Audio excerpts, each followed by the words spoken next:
It's time for a tropical fiesta with Altenew.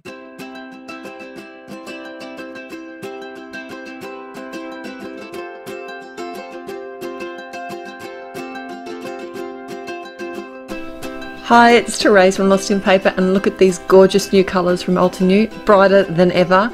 These watercolour brush markers are awesome.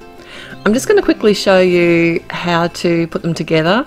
So you just remove and throw away that little yellow stopper that just stops the pen from leaking while it's in transport, and then you just screw the barrel back together and give the sides of the barrel a squeeze, and that will just bring the watercolor brush marker ink down to the bristles, and then you can start painting. I'm going to be making some of my own 3D layered flowers today, and I thought it'd be fun to use my own colours created with these markers. I've got some Bristol Smooth cardstock because I find that the watercolour markers work and blend really well on this cardstock, and you can just see how easily they're mixing together. I am adding lots of water. The Bristol Smooth isn't actually a watercolour cardstock, but it does tolerate quite a bit of water, and I just love the vibrancy of these colours, and there is so much in one pen. And to make them lighter, I add more water. To make them darker, I mix some other colours together. And I only used colours from this set today. I made sure that I did. Look how dark that dark green turned out. I added some, that was the Desert Night, to some of the lime green, and the lime green is gorgeous.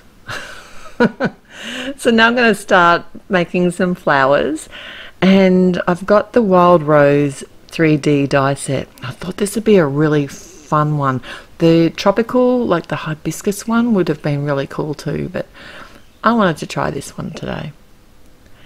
So basically I've just chosen the sections. I was a bit skimpy on my colouring, but I did manage to get 2 of each. I wanted 2 flowers and 2 sets of leaves, and I figured if I did more than what I needed, then I could you know, it didn't matter. I didn't have to wait for it to dry a second time. But really, I only just did enough, which is great. I really didn't waste much cardstock or colour.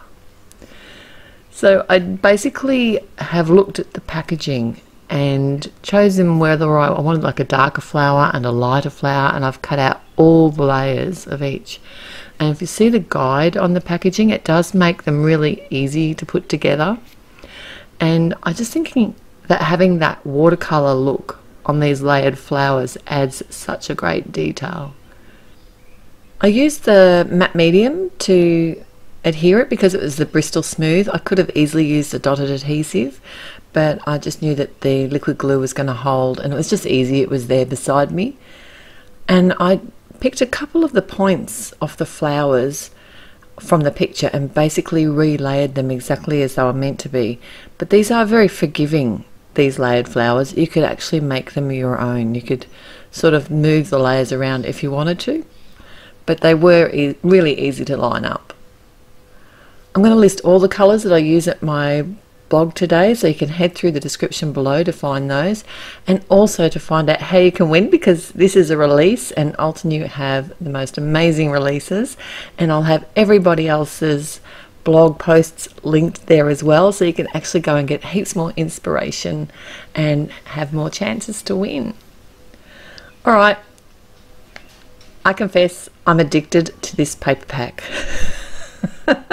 And to choose the papers that I want, I basically just move the flowers around until they make me happy. And this black and white striped one, and I'm just working out whether I wanted a border here around the edge of the cards, the design paper.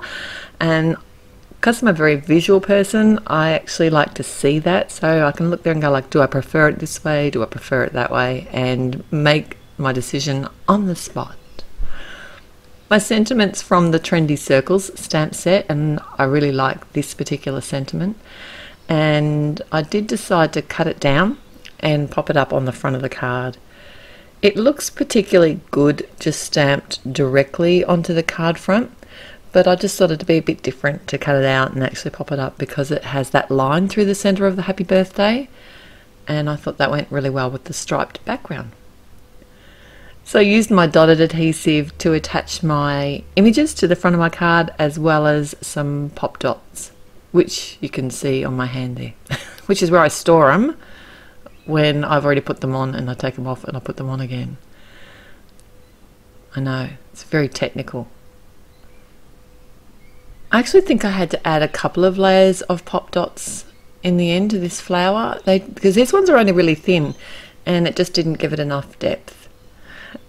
I also came in with some enamel dots. So the two sets I used here, they're called Pocket Full of Sunshine and Green Fields, and the Green Fields has the black dots in it, and I thought that all went really well with that sort of bold colours and the black and white theme. So if you like this video, please click the like button. If you haven't already, I would love it if you'd subscribe to my YouTube channel, and return again soon to see some more card videos. Till next time, happy paper crafting. Bye.